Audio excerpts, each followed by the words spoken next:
supported by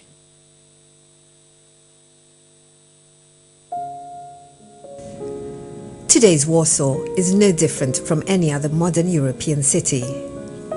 However, the past continues to linger here and there, in statues, monuments, historical buildings, and museums that act as reminders of the sufferings and horrors that the city had to endure during its history.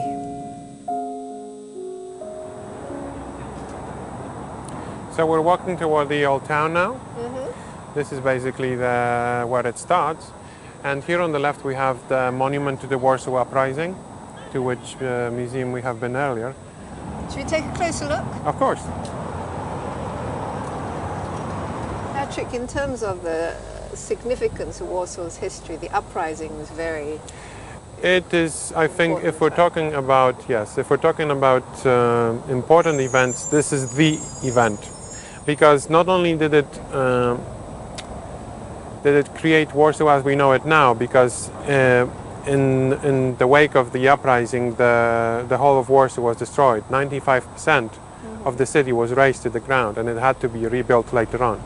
So not only because of that, but also because Warsawians, so people who live here, they remember that it happened. And on the 1st of August, every year, you have alarm bells going off, and everybody stops in their tracks, waits until the alarm bells are gone.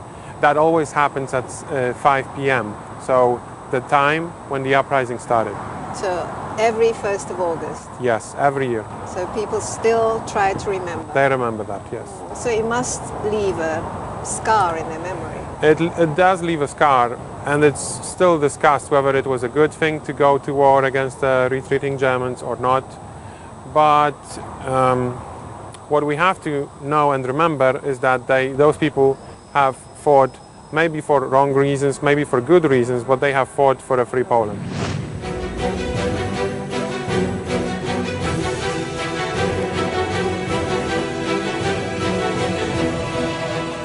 Poland's borders have changed almost continuously with the course of history.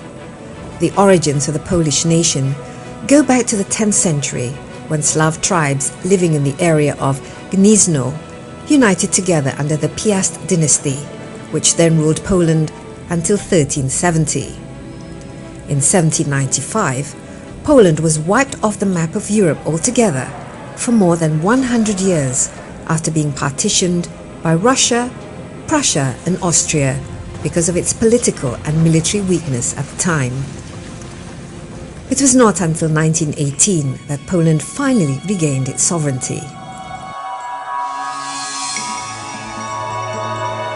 However, while efforts were still underway to rebuild and unite the nation, World War II broke out, and Poland found itself occupied by Germany and subjected to extreme hardship.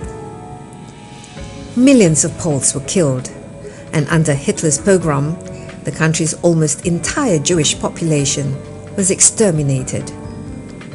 The country also suffered huge territorial losses. Polish resistance against occupying Germany was met with brutal reprisal. The Warsaw Uprising against the occupying force in 1944 lasted for 63 days. That resulted in the deaths of around 200,000 people and led to the complete destruction of the city.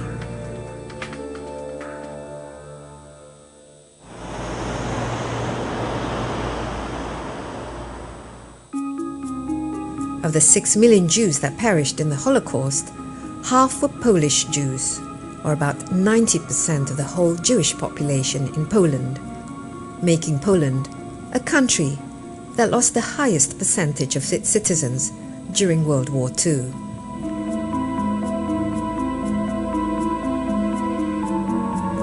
The reminder of this dark history can still be found within the city of Warsaw, in the remnants of the ghetto walls and the street boundaries, where between 1940 to 1943, over 400,000 Polish Jews living in Warsaw were forcibly confined in a 3.4 kilometer square area, with many ending up dying from diseases and starvation.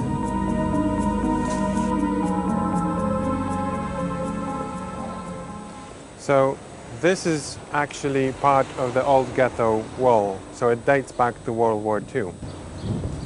You can still see battle damage on the walls, bullet holes. It was a brewery. Before the war, it was a brewery belonging to a Jewish entrepreneur, let's call him. Yeah. And after that, the Germans incorporated the walls of the brewery as the walls of the ghetto. Yeah. So the walls were up for 3 years, right? Yes, in the beginning of the war, the Germans just rounded up Jews in this quarter, in the so-called Jewish living quarters. And the story went that they contracted some kind of disease and they shouldn't be contacted. And later on, in 1940, they built the wall to close them in this area. Around 100,000 Jewish inhabitants of the ghetto died because of starvation. The rest were deported, and around 60,000 were left until 1943 because they were working in workshops around the ghetto. So from 360,000, only 60,000 left. And then they were later also deported. So actually the ghetto did not survive at all. With all this tragic horror, it is easy to forget that the history of Jews in Poland is actually a long and vibrant one, spanning many centuries.